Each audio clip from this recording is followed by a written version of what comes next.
This morning, King's Dominion announced their new for 2025 roller coaster, Rapterra.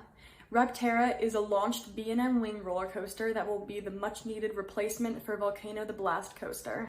This is a crucial addition for the park because next year is King's Dominion's 50th anniversary, and this is the coaster that they're using to replace Volcano the Blast coaster, which was a fan favorite coaster that closed in 2018.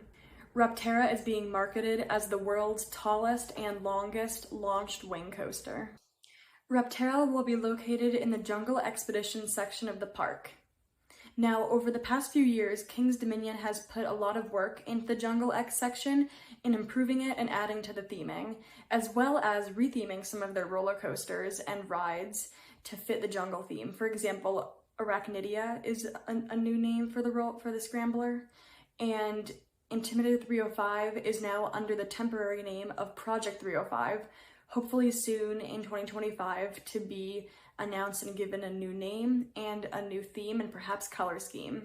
Being a wing coaster, Rapterra is themed to a bird of prey that helps it fit into the section with all the other exotic animals in Jungle Expedition. For the stats of this ride, Rapterra is 145 feet tall and 65 miles per hour, which it gets that speed from the initial launch. It has 3,086 feet of track and 3 inversions, and the total ride length is 1 minute and 29 seconds. The ride starts by taking a right-hand turn out of the station, and it goes directly into the 65 mile per hour LSM launch. It reaches that speed in just 4 seconds. After the launch, it goes straight into the 145 foot tall wing over turn, and this is where the ride reaches its maximum height. This element was originally thought to be a cutback, but it is not taken at enough of a degree to be counted as an inversion, and the park is just calling it a wing overturn. After that, it goes into the first inversion, which is a 119 foot tall dive loop, and then takes a 90 foot tall S-turn, or a twisted airtime hill. And then after that, it goes into a turnaround, or a wing slide, as the park is calling it, and then into the second inversion, a corkscrew. Following that, there is an airtime hill, which hopefully will provide some good floater or ejector. And then to finish the ride with the third inversion is a 360-degree raptor roll, as the park is calling it, or just an inline twist. After, it stays on its side coming out of the inline twist and makes a right turn into the brake run. Overall, I had thought that the layout would be a bit different or a bit longer because in the original concept art, the twisted airtime hill, or the S-hill, was supposed to be a second corkscrew, and the wing overturn was supposed to be a cutback, but it only has 3 inversions instead of 5. And with it being a launched coaster and not having all the extra ride time added with the lift hill, the ride is a bit shorter than most roller coasters are, but it's still a pretty decent time length. And with that shorter time length will be beneficial in shorter ride cycles and therefore hopefully faster dispatches out of the station. Today is July 31st and Rapterra is set to open next year in 2025, but there's already been lots of construction going along the way. A decent bit of the ride is already built, and there's a bunch of track out in the staging area in the parking lot, at least probably 20 pieces or something. But of the track that's built, the entire launch track, station, and brake run is done, as well as the wing overturn and the dive loop are fully complete.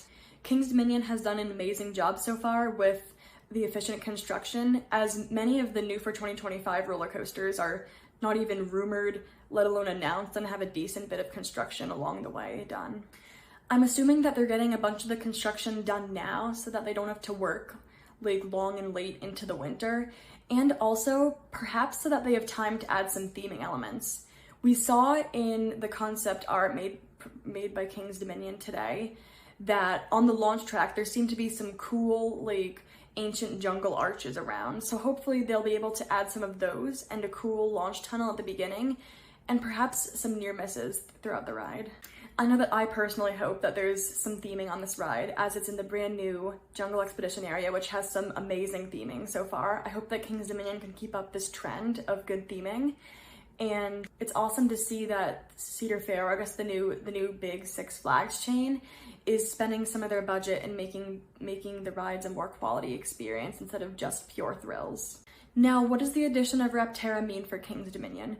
Well, it means a lot of things. First, As I stated before, next year is the park's 50th anniversary, which is a huge thing, and this is serving as the replacement for Volcano the Blast Coaster, which hopefully this ride can become the new crowd pleaser that helped to draw in attendance, because Volcano, when it still operated, had by far the longest lines of any coaster in the park. So this new coaster could really help draw in more people and get some more lines in the park and help the park have a more well-rounded lineup.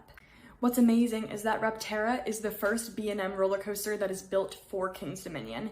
Now, I know they have Dominator, but Dominator was relocated in 2008 from Geauga Lake when it closed in 2007. Rapterra is being built for the park and is a brand new track and roller coaster, which is super exciting, as B&M is one of the main players in the coaster industry. Rapterra is also going to be the third launch coaster in the park, along with Flight of Fear and Backlot Stunt Coaster.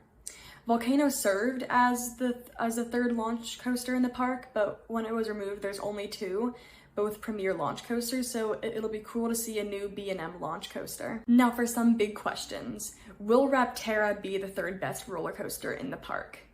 I think it has a really good chance of being the third best. I don't think it has a chance of being top two because King's Dominion has an excellent top two, with Intimidator 305 being known as one of the most, if not the most intense roller coaster on the planet, and Twisted Timbers on the polar opposite side of the spectrum being super intense in its crazy quick ejector airtime pops. Rapterra's competition to be the number 3 in the park is definitely Dominator, the other B&M in the park, the B&M floorless coaster, and Grizzly, which is now I think a contender because of its new smooth gravity group retracking that it got over the past 2 winters. I personally believe that it's going to be the third best in the park because it has some pretty cool looking elements and the launch looks awesome, whereas the other 2 coasters, Grizzly and Dominator, just kind of like have the basic drop, turn, and Dominator has inversions, but I think Rapterra is different and all of its cool quirks, like its launch and all of its cool elements, will help it stand out and take the number 3 spot in the park. The next big question is, when will this ride open? King's Dominion this year opened in mid-March for the season, and after closing after Winterfest for the winter and taking a 9-week break. Now, I believe this might be a bit of a bold prediction considering the trend we've seen lately of coasters opening in like September, or not even opening at all. Six Flags. But I think with the construction, with how the construction progress has been going along, I believe that King's Dominion wants to open Rapterra with the park in March of next year. But I could be wrong, but I think that with how everything's been going and how rapid the construction has been, because I think over a third of the ride is already built, I believe that they'll have it open for opening day of the park next year. And will these changes to both King's Dominion with the new coaster and Jungle Expedition with its added theming make King's Dominion a top tier Cedar Fair, or I guess now Six Flags park? That's a tough question because it has some big competition in Cedar Point, Kings Island, Six Flags Magic Mountain, Great Adventure, and Great America. I don't know if all these new improvements are gonna make it quite the same tier as those, but I think that this is gonna make it solidify a spot in the second tier level of all those parks, along with probably Carowinds and Canada's Wonderland, which is also rumored to get a new coaster for next year. I think that the addition of Rapterra and the new Jungle Expedition area will help make King's Dominion a theme park destination. And I think it will also help it compete with Busch Gardens Williamsburg, which is only an hour away in Williamsburg, Virginia. Busch Gardens is also highly rumored and pretty much confirmed to be getting a B&M family invert in 2025. So in terms of thrills and marketing and big coasters, Rapterra is definitely going to beat that out. But Busch Gardens is known for being the world's most beautiful theme park and is an amazing place to visit. So I think the Virginia Coaster War is on, and that these new additions are really going to help both these parks out in the long run. Many people compare Rapterra to Thunderbird at Holiday World, which is the other launched B&M wing coaster that opened 10 years earlier in 2015. The main differences are that Rapterra has 3 inversions instead of 4 on Thunderbird, and that Rapterra is also going to be 5 feet taller and 5 feet faster, as well as a few feet longer as well. But a lot of the people that I've heard from who have ridden Thunderbird really enjoy it, and some people even say it's the best wing coaster. So I have hope that Rapterra is going to be an amazing new ride and new addition to the park. But I think that's everything for the analysis of Rapterra at King's Dominion. Let me know in the comments down below if you think there's anything I missed, if you're going to be visiting King's Dominion next year, and your thoughts on Rapterra in general. Thank you so much for watching, and I'll see you all in the next video. Bye!